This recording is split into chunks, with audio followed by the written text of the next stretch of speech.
حضرت عمر بن خطاب رضی اللہ عنہ سے روایت ہے، انہوں نے فرمایا، میں نے رسول اللہ صلی اللہ علیہ وسلم سے سنا، جس نے مسجد کی تعمیر کی جس میں اللہ کا ذکر کیا جاتا ہے، اللہ تعالیٰ اس کے لیے جنت میں گھر تیار کرے گا۔ حضرت عثمان بن عفان رضی اللہ تعالیٰ عنہ سے روایت ہے، رسول اللہ صلی اللہ علیہ وسلم نے فرمایا، جس نے اللہ کی رضا حاصل کرنے کے لیے مسجد تعمیر کی، اللہ اس کے لیے جنت میں ویسا ہی گھر تیار کرے گا۔ حضرت علی رضی اللہ عنہ سے روایت ہے، رسول اللہ صلی اللہ علیہ وسلم نے فرمایا،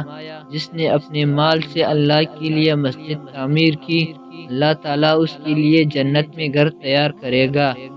حضرت جابر بن عبداللہ رضی اللہ عنہما سے روایت ہے، رسول اللہ صلی اللہ علیہ وسلم نے فرمایا،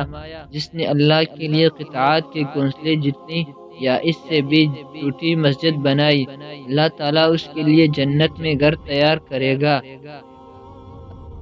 حضرت انس بن مالک رضی اللہ عنہ سے روایت ہے، رسول اللہ صلی اللہ علیہ وسلم نے فرمایا، قیامت نہیں آئے گی حتیٰ کہ لوگ مسجدوں میں فخر کرنے لگیں گے۔ حضرت ابو سعید خدری رضی اللہ عنہ سے روایت ہے، رسول اللہ صلی اللہ علیہ وسلم نے فرمایا، قبرستان اور غسل خانے کے سوا ساری زمین مسجد ہے۔